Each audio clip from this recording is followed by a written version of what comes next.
Been attending online meetings and don't know what the proper etiquette is? Maybe you've witnessed some people doing some meeting faux pas and are now starting to question what you can and can't do in a meeting. Well, let me share with you this one piece of advice so that you'll always remember what the correct etiquette is for virtual meetings.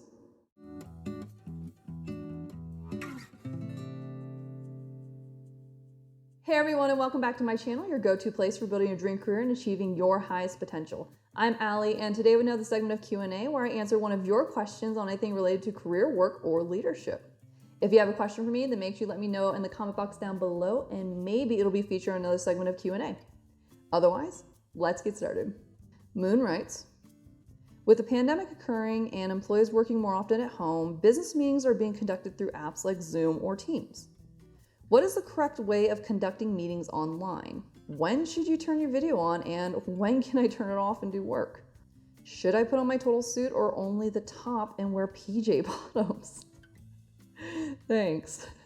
Hi Moon, and thanks for asking that question. So this is actually a common question that I've got long before COVID.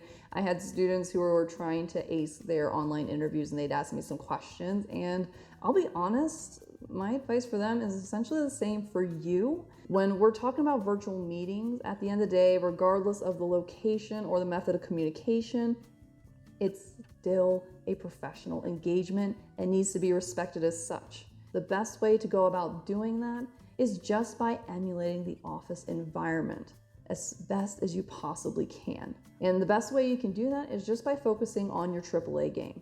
You need to be focusing on the atmosphere, your appearance, as well as your actions during these video calls. As for my first A, you need to be mindful of the atmosphere around you. The reason why we're coming together for this virtual meeting is to focus on the agenda and what's being discussed. So you need to make sure the atmosphere is suitable for the occasion. Make sure you're in a quiet room with no distractions, so no kids screaming in the background, no spouses talking on the phone, and no pets barking or purring into the computer. For the lighting, you want to make sure that you can actually see yourself, but you also want to make sure that lighting is not so strong that there's a glare and now you can't see anything but a bright light. It's distracting. In addition to that, you also want to be careful of what's in the background. You want to make sure it's as muted and neutral as possible. And so if you take a look at your office, you'll notice that it's very muted colors, or it's something like a tan. That's intentional so you don't get distracted. And so those colors are going to be best if you're trying to emulate an office setting. Now, if you don't have it, that's perfectly fine, but you don't want something to be overly bright and colorful. And you do not want to have several photographs or pictures in the background, because that's what people are going to be looking at. So you want to make sure it's as few things as possible. I will say if you're going to have something, keep it to one or maybe two max, but nothing more than that. Less is more in this case when creating an atmosphere that's appropriate for a virtual meeting. Now, if you can't do any of that, the beautiful thing is that several of these apps now have an option where you just click a button and it just hides the background for you. So you can also do that as well. Next, whenever we're talking about being on AAA game, of course, that means we have to care about our appearance. So yes, I'm sorry to break the news to you, you have to dress professionally, but it's not for the reason that you think. It's not because of the risk that you'll get caught, and more so just because clothes put us in a psychological mindset for success. You see, when you wear a certain set of clothes, you start to think and act a certain way whenever you put them on. Think about date clothes, for example. There are certain clothes where you start to get into the mood for going on a date. Same thing with work clothes. There are certain clothes that you always wear to work, and it gets you ready for the day. It gets you ready to go to a meeting, for example, to talk to your colleagues, to act a certain professional way. So the reason why you want to wear a suit or whatever it is you normally wear is because it's going to help you get into that mindset for work. If you're wearing pajamas, you're probably going to get distracted. You're probably going to be more tempted to go on your phone, to go on social media, whatever it is you like to do in your spare time. And so to avoid that struggle, it's best to just prepare as if you're going into work. So dress more professionally. On top of that, you need to be aware of your camera.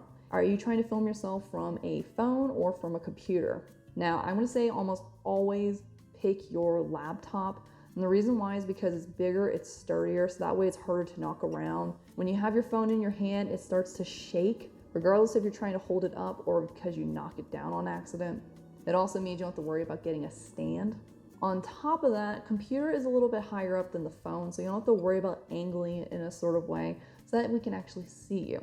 Last but not least, when we're talking about being our AAA game, of course that means you need to be aware of your actions. You need to make sure that you're being active in the meeting and that you're paying attention.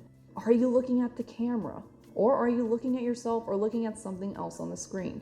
You need to make sure you're looking at the camera because that's showing that you're paying attention. And so if you find that you do get distracted by other things, then try to take it off. You also need to make sure that you remove distractions.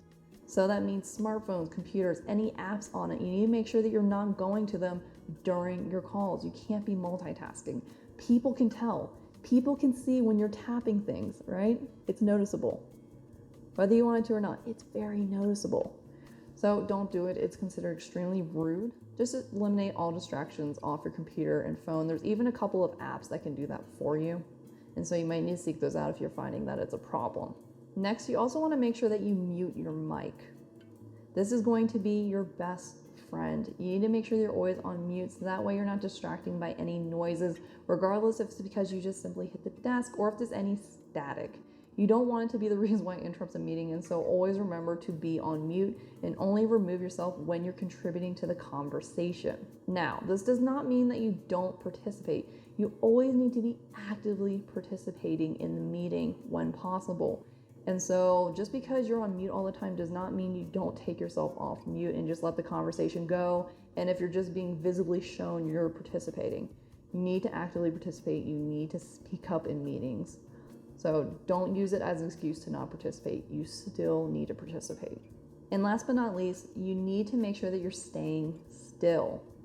It's very easy to start fidgeting when you have to sit in one place or rocking back in your chair because it's just comfortable and it kind of gives you that little distraction you need to pay attention. But at the end of the day, it's very distracting, just like that. It's distracting. And so you want to make sure you're still and you want to make sure you're in the center of the camera.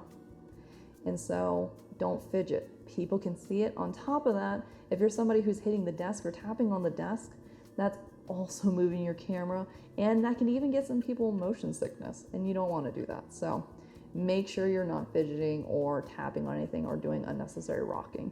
And there you have it, my easy way for remembering the correct etiquette for virtual meetings.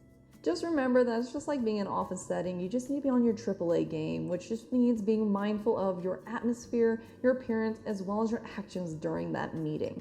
Do these things and you're going to avoid a lot of the embarrassing moments your coworkers come across and a lot of the meeting faux pas that you don't want staining your reputation. And so now I'm gonna hand the mic over to you all. What do you think about today's video? What meeting faux pas have you come across? I'm curious about what you experienced, so make sure you let me know in the comments down below. And if you really like this topic, if you really like the topic of virtual and remote work, then make sure you head over to my Triple T video where I discuss my top tips for leading virtual teams. Don't forget to like, subscribe, and hit that notification bell, and follow me on Instagram and Twitter. Otherwise, it's been a pleasure having you all today. Thank you for joining me. I appreciate it. Until we meet again, everyone, take it easy. Bye.